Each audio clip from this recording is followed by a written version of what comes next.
about the good, the bad, and everything that made you sad from the previous week. We took a short hiatus there because there wasn't a ton to talk about. And I know you're going to say, what about the NBA trade deadline? What happened at the NBA trade deadline? What happened at the NBA trade deadline? What should we have seen? James Harden to the Cavaliers, old ass James Harden to the Cavaliers, and I know we're gonna spin this up like it matters, but it doesn't matter. None of that matters. It's not going to play a role at all in the championship. And if I'm lying, I'm dying, I guess, because the Cavs aren't winning the NBA championship. No team from the East is going to win the NBA championship. The NBA championship is for the West to win, and these are facts. This is just the truth.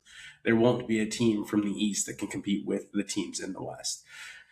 So the Wizards, you want me to talk about the Wizards? The Washington Wizards, who have been irrelevant my entire lifetime.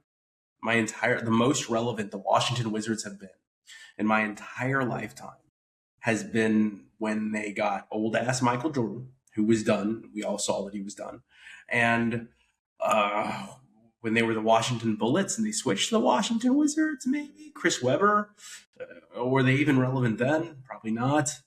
Let's keep thinking when the Wizards were John Wall. No, they weren't good then. Gilbert Arenas, I guess they were relevant when Gilbert Arenas got in trouble for waving guns around the locker room. Maybe that's it. So you want me to talk about the Wizards and Trae Young and Anthony Davis, two players who are going to miss. One plays, the other one's going to miss, right? Because they both miss about half the games every NBA season. So there's not much to talk about there. And I think the last show I said Dunleavy is a loser. And he continues to be a loser. Dunleavy has not done anything impressive as far as the Warriors are concerned, except for ride Steph's coattails like it appears the rest of that organization has done. Because they haven't surrounded him with very much talent since Kevin Durant left. So they haven't done a whole lot. Even that 2022 championship wasn't Dunleavy's. And Myers left after that. So are we done with Dunleavy at the end of the season? Are we going to ride this out with Steph and figure out if we can get somebody in here? Now, not getting Antetokounmpo is not Dunleavy's fault. I think we can all agree that the Milwaukee Bucks were never, ever going to trade Giannis Antetokounmpo. That wasn't going to happen. And Giannis Antetokounmpo is not that superstar that's going to make a lot of noise until he does get traded. So that's fine. But you go out and you get Kristaps Porzingis, who I think has played 18 games this season, maybe, if that. He's been hurt all year. He played for Atlanta. He's been irrelevant largely. And granted, they need someone big, but they need someone big that plays. And Kristaps Porzingis doesn't play. He's got immense talent that does nothing because he gets paid to do nothing because he doesn't play ever. Kristaps Porzingis never plays. Fantastic player. Great piece if he actually played basketball, but he doesn't. So here we are, Warriors. Here we are, sad fans, here to see what we can discuss as it pertains to anything other than the NFL. And the truth is there isn't a ton of drama going on. I'm not going to talk about Pierce today on the day of the Super Bowl. We're not going to do that. It appears that he's a big, giant, humongous loser who allegedly is a domestic offender.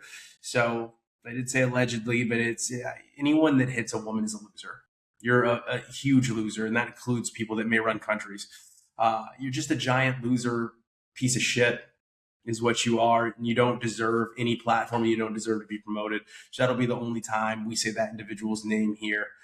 But we do have a big game today, don't we? This is the Super Bowl coverage. It's the Super Bowl episode.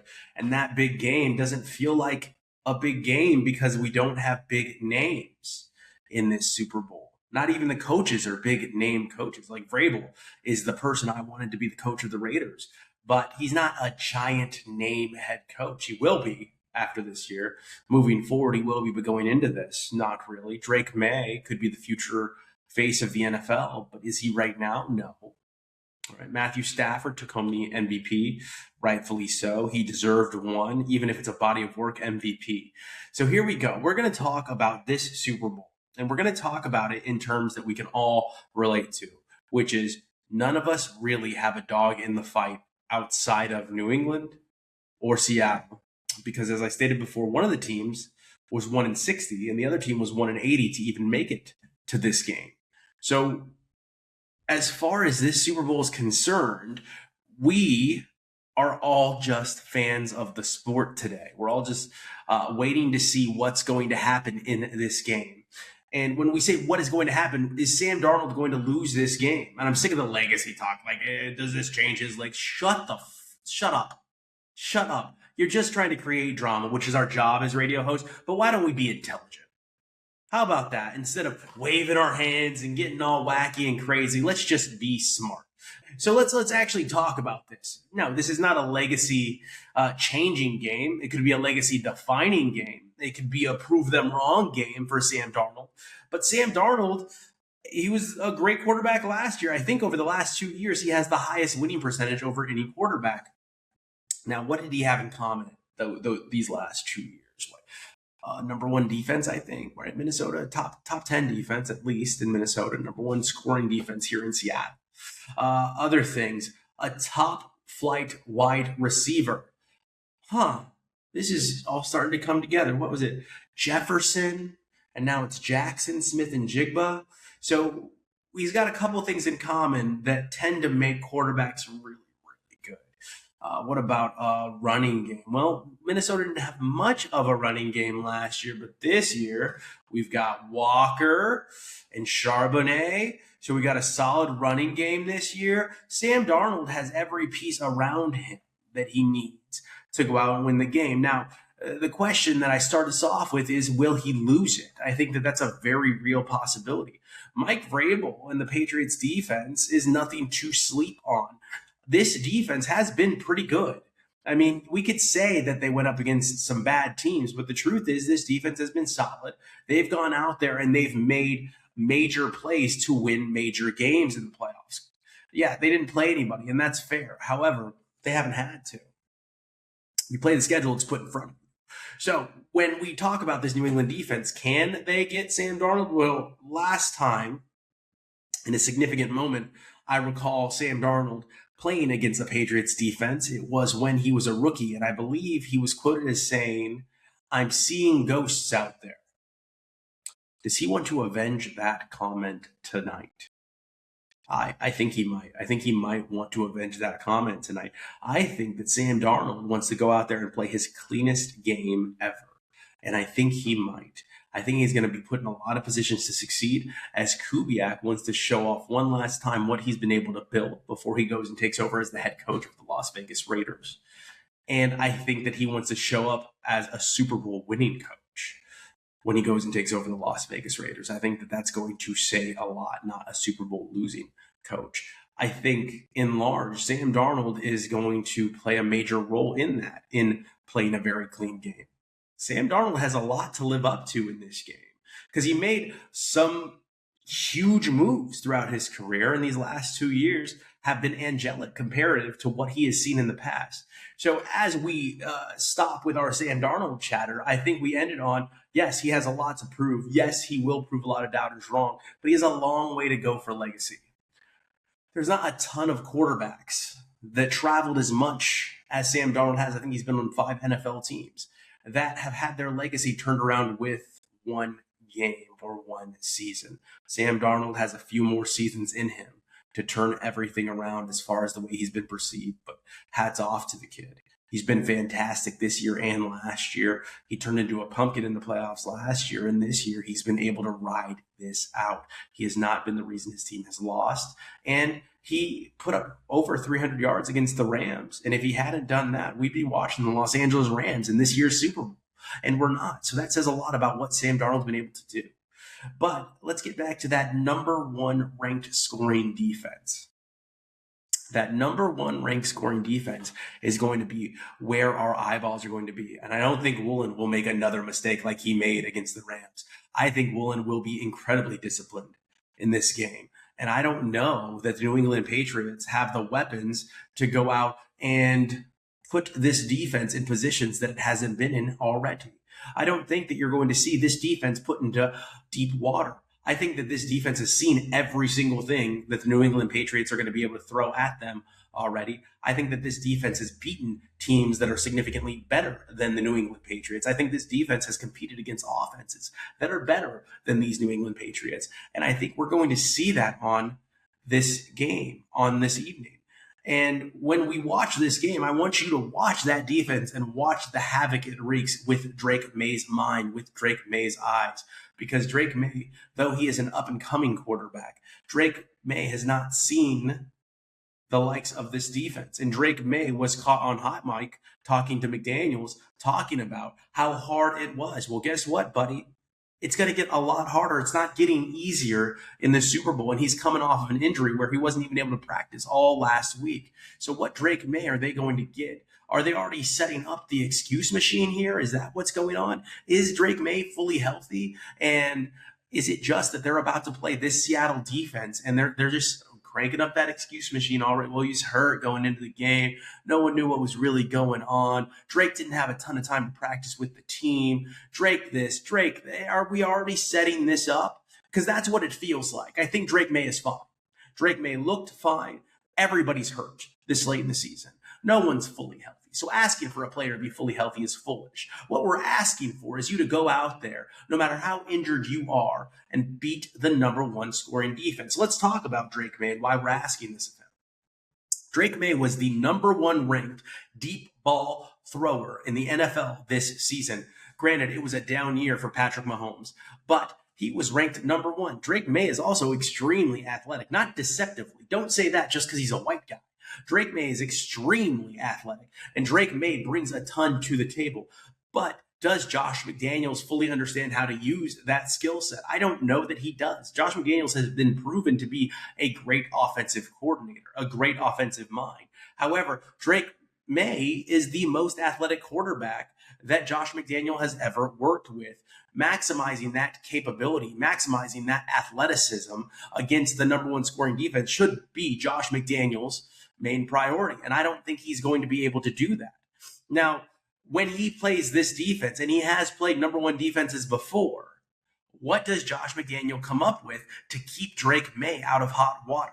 I don't think he has a ton of answers. Look, we'll see what scheme that he can come up with, what scheming he will do to overcome the juggernaut that lays before him. But right now, it's looking heavily like I'm favoring the Seattle Seahawks because you guys know my feelings on Josh McDaniel. But that doesn't mean that he's a bad offensive coordinator. He's been great. He's won multiple Super Bowls. Granted, he won those Super Bowls with what is the greatest winning quarterback of all time, but he still won those Super Bowls. He still did great with Mac Jones in Mac Jones' first year, who fell apart after Josh McDaniels left New England. He still did great things with Matt Castle, who went on to sign a massive contract and play starting quarterback for the Kansas City Chiefs. So I'm not counting Josh McDaniels out, but what I am saying is he doesn't have the weapons to go in and compete with what is the best defense in the NFL this year. I think Mike Macdonald is just as good at what he does as McDaniels is at what he does. So when you have the better players, that's usually going to stand out. All right. So this Patriots defense now, like I said, that I think is better. The Patriots defense is well coached. Christian Gonzalez is probably a top 5 cornerback in the NFL. So he's going to be probably, you think, shadowing Jackson Smith and Jigba the entire game. And if he's doing that, that means Sam Darnold has to go out and win the game. That means the running game has to step up. But what are we going to see out of this defense? I think that this defense is going to be exhausted. I think we're going to see this defense get beat on, and I think you're going to see Seattle take advantage of that. I don't know that New England has anything by way of being able to have a big play, like shoot something out of a cannon play. I don't see that on New England's team. I don't see that on New England's offense. I don't see anyone that is better at what they do than Seattle has on their defensive side. So with that being said, you go with the defense. The defense always wins these games. So I think you know where I'm going. I don't think that this game is going to be a blowout, but I do think that Seattle wins this game, and I think Seattle continues the dominance that it had all season long. People can say what they want to say about the Los Angeles Rams. I thought the Los Angeles Rams could do it. I didn't fully believe in the Seattle team, but the Seattle team has proved everybody wrong every step of the way since week one. And what we're going to see here is a Seattle team that is determined to go out there and continue to prove that they are the team to beat and continue to prove that they will be the last one standing on the mountaintop. And Seattle is going to go out there, be better on offense than the New England Patriots will be on defense, and be better on defense than the New England Patriots can be on offense. And that is what builds a winner. That is what raises the Lombardi Trophy. So Seattle, it looks like it's your time. The only way you can lose this game is if you lose this game. That is it. All odds are in your favor. So let's see what Seattle can go out there and do with everything pointing towards them. Let's talk about the halftime show, right? Bad Bunny. I happen to love Bad Bunny. He puts out nothing but hits. He wins nothing but Grammys. He continues to be a artist that breaks molds and breaks genres. He is the most streamed artist on Spotify in a single day.